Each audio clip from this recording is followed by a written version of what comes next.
video, you'll learn how to prevent certain cell values from being edited based on the condition of another field's value. I'll start with a new WPF application. First, I'll need to add a new data source to the project. To do so, I open the Data menu and invoke the Data Source Configuration Wizard. I keep Database as a data source type and click Next. I'll use an existing connection string from the Northwind sample database.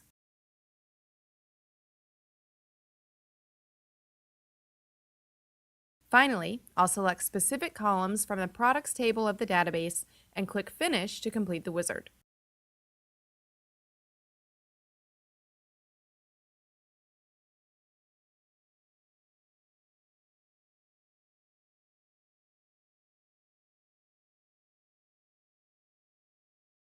The dataset has been created and placed in the project folder.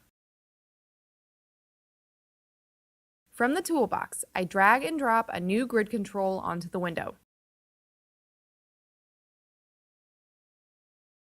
I'll resize it so that it stretches to fill the entire available client area of the window. I switch to the XAML editor. I clear out the existing attribute of the grid control and create a new name property so that it can be referenced from code. Next, the Auto-Populate Columns property is set to true, so that columns are created automatically based on the data provided. I'll also highlight and delete the sample set of columns that have been created for the grid.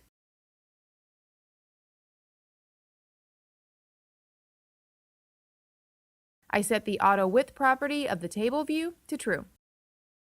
I then create a new handler for the view's Showing Editor event. This event is raised before a cell's editor is activated at runtime. Now let's switch to code view so that we can bind the grid to our data source. First, I'll add a new reference to the devexpress.wpf.grid namespace. Next, in the Window 1 constructor, I add the following line to bind the grid to the products table adapter of my data source. Now let's move on to the Showing Editor event handler. Here, I first check to see if an editor is being invoked in the unit price column.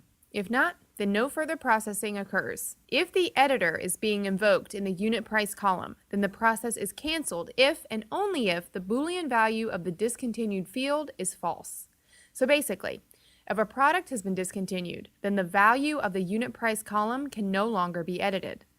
Now let's run the application to see this in action. Here is the grid populated with some data from my data source. I click on the first unit price value, and you can see that the editor is invoked successfully and the value can be edited. However, when I click on a unit price value in a record that has the discontinued value set to false, the editor is not invoked and the value is presented as read only. Thanks for watching and thank you for choosing DevExpress.